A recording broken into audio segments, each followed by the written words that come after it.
controversial center for teens and others with severe emotional, behavioral, and developmental issues, including severe autism. The school is the Judge Rodenberg Center in New Canton, Massachusetts. Now, it's controversial because its students' behavior is controlled with painful electric shocks. The school calls it aversive therapy for hard-to-control kids who are a danger to themselves and haven't been helped by anything else. But a recently released video that the school fought hard to keep secret has renewed calls to close the school. We need to warn you, the video you're about to see is disturbing.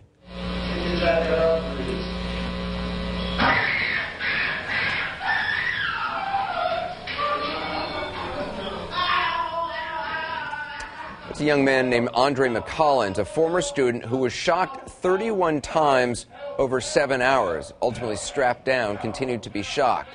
Andre has autism. The video was evidence in a lawsuit his family recently settled. Last week, the school told us that what happened to Andre isn't the norm, but they are not backing off claims that skin shocks help their students and even save lives, preventing them from very dangerous behaviors.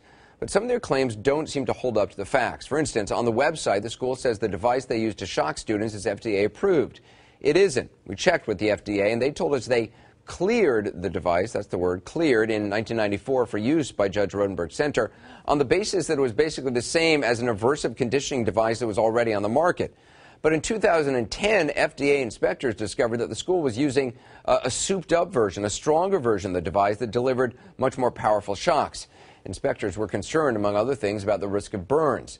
As a result, the agency says it told the school back in 2010 the device was no longer, quote-unquote, cleared under its earlier ruling. It's not clear what's happened since then. The FDA declined to comment when we asked.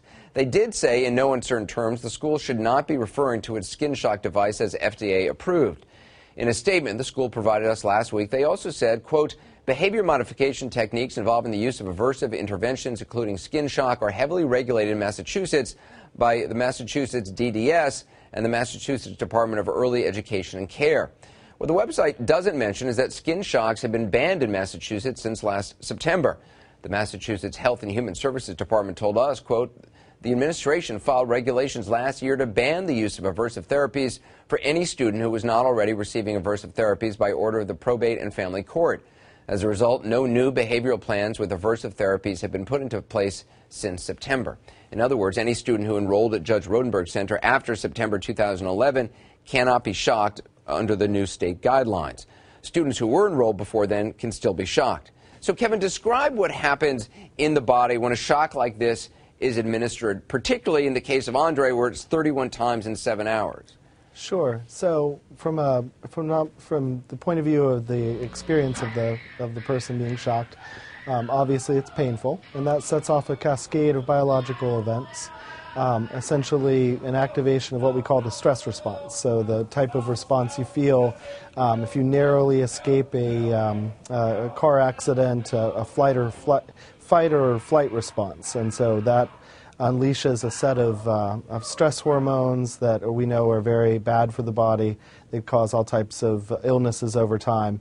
So chronic exposure to this type of stress hormone is well known to cause harm to individuals. It's the types of things we try to avoid in our daily lives.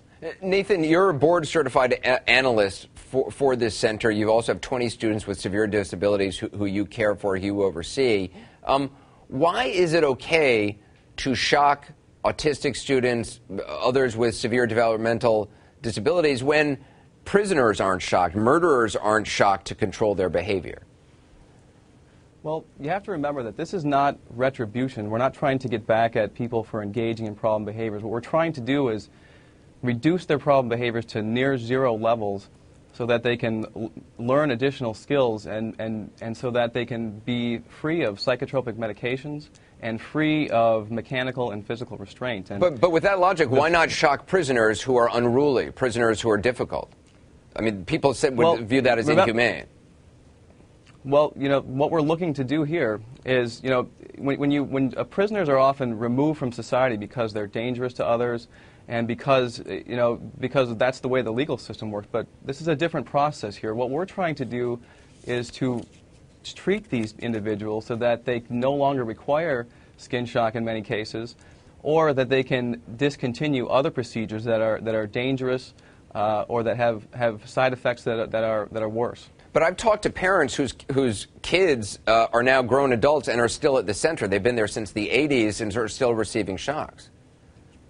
There's a certain type of behavior problem where the behavior is maintained by unknown causes, and where we find that on a long-term basis, the procedure is required in order for the person to maintain a good quality of life.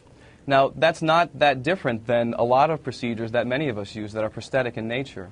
A lot of antipsychotic medications are prosthetic in nature, and they only work as long as people are taking them. People take all kinds of drugs that the moment they stop taking them, the symptoms or the problems return.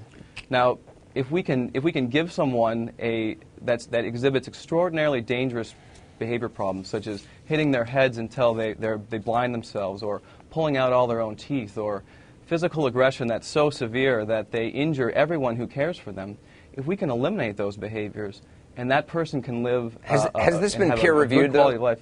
I mean, has this been peer reviewed? Well, there are a whole slew of studies related to the use of contingent skin shock for the treatment of severe Studies that mostly come disorders. from this center, but has it been peer reviewed? Because that's how science works. Well, you submit this stuff, well, actually, it gets peer reviewed.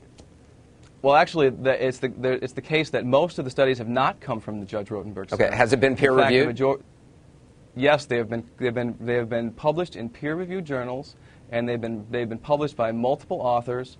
And there's numerous papers that show that this procedure is safe, and that it's effective, and that the side effects are mostly positive in nature. Kevin, you not only study kids with autism, you're the father of 2 children with autism.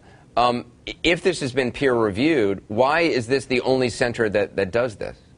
Well, I could have missed it, but I spent quite a bit of time today, my colleague Jamie McPartland and I, looking for peer-reviewed articles and all of the usual sources that we use to find biomedical research, and we just couldn't find anything that wasn't published online without peer review supporting the efficacy. And the other component was what we could find coming out online, again, not peer-reviewed, as far as we could tell, was not comparing this therapy to other therapies that don't have the experience of pain as a component, which would be absolutely critical to evaluate its scientific effectiveness.